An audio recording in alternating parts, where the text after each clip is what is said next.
喂，大家好，我係 Jack 啊。咁啊，翻嚟咧，我哋 Part Two 嘅 Introduction to Agentic AI 嘅 section 啦。咁我哋繼續翻個 discussion 啦。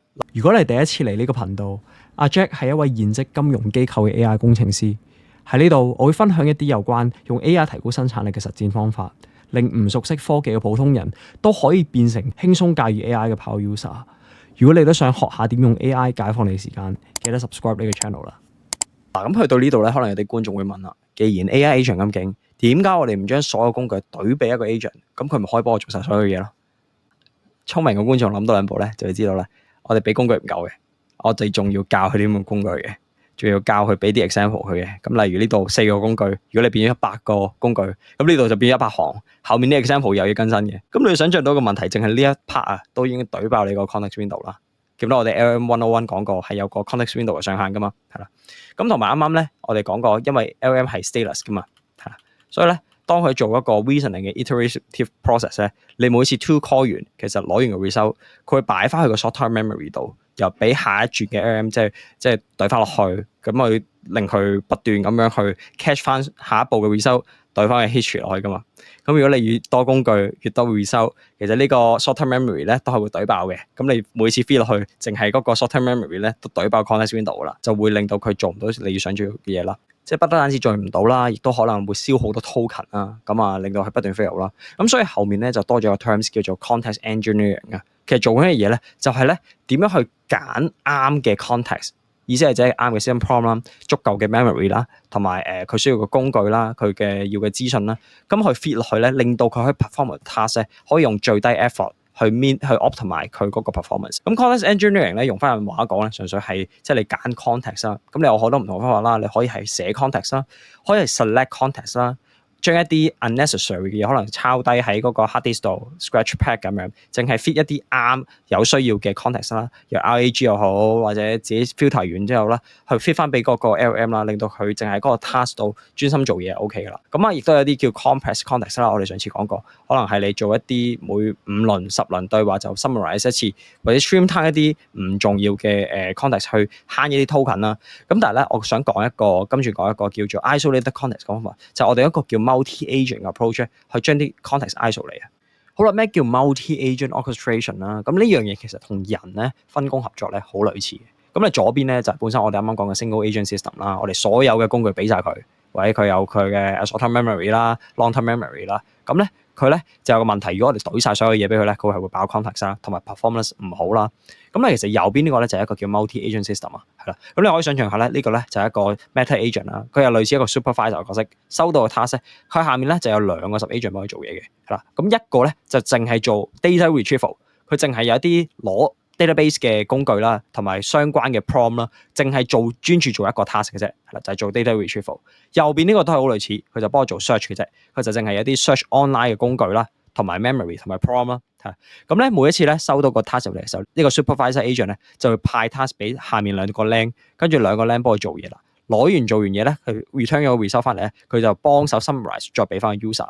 咁呢個就係其中一個 multi-agent 嘅 system 嘅 example 啦。講到咧 multi-agent 其實仲有好多唔同嘅 design patterns 㗎。咁例如最基本我哋可以有 sequential 啦，咁就一個 agent 做完嘢就 pass 俾下一個 agent。咁啊去做分工合作啦，亦都可以咧有啲叫啱啱 routing 啦，就係一個 supervisor agent 就去派 task 俾下面2個 sub agent 幫佢做嘢啦。咁亦都可以有啲叫 parallel 或者 generator 嘅 approach 啦。咁就係我可以將個 task break down 做唔同嘅task 俾 sub agent 做嘢，然後之後揾一個 summarator 去幫我 summarize 翻做咗個 result 啦。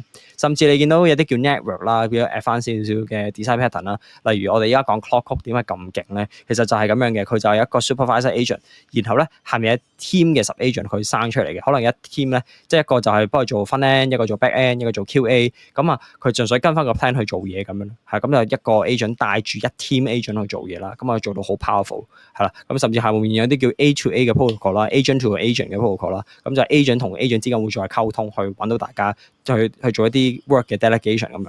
咁呢啲實際嘅 design pattern 咧，我喺之後同大家 implement 做 exercise 嘅時候咧，再仔細同大家講。咁啊，順便去到時再講少少 context engineering 嘅 skill set 咁樣啦，係啦。咁啊呢度大家 high level 知道咗，原來有咁多唔同嘅 design pattern 嘅。好啦，嚟到呢度咧，就想最後同大家講一個 open crawl 嘅 discussion 啦。咁啊之前咧我出咗 open crawl 之後咧，就早晒去搶 Mac 機啦，哇好勁喎，又可以幫我哋控制 email、控制電腦，幫我做晒所有嘢喎，係啦。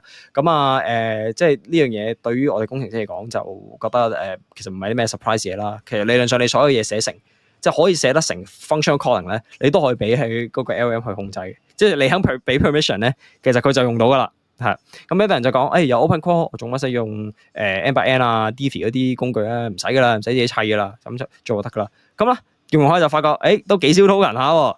咁啊，輕則燒圖痕啦，咁啊重則一啲係開始幫你刪 email 啊，開始即失控啦，做好多等等嘅嘢啦，好多問題啦，係啦。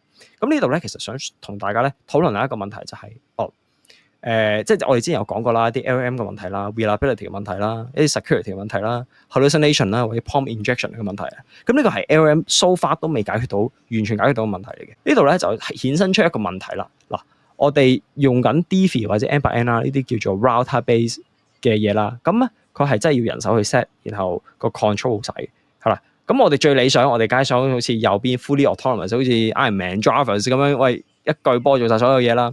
咁但係一個 practical challenge 就係咧，我哋俾越多 agency 咧，即係越多控制個 agent 啊，佢咧個 reliability 就越低嘅，係啦。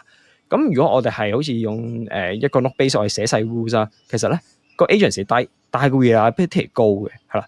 咁個問題就嚟啦，咦？我哋係咪有咗 open crawl，我哋就唔需要即係Divi 啊或者 N/N 呢啲平台去做咧？其實並唔係嘅。你諗下，其實喺我哋 enterprise 嘅 setting 咧，好多時候我哋做嘅 workflow 咧，其實都係好重複。係啦，我哋反而係需要一個叫做咩咧？低成本、高可靠，去幫我哋解決到問題就得噶啦。咁中間會有少少即係 decision making 嘅 process 啦。咁但係我哋都係一個控制下嘅環境咧，其實已經可以控制到呢件事點樣去走向啊。不能我哋懟晒俾 open crawl，又希望佢可以幫我哋performance 到個 task 可以穩定地咧。其實咧 enterprise setting 咧，其實要前者多過要後者嘅。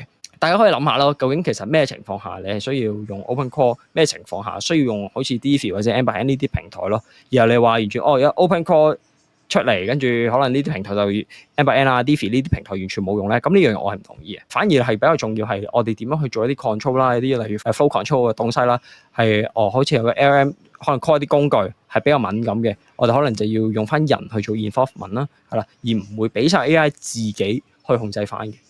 咁呢啲再喺後面慢慢同大家分享先。今集咧就嚟到呢度，如果有問題嘅喺下面留言再同我講啦。好，我係 Jack，拜拜。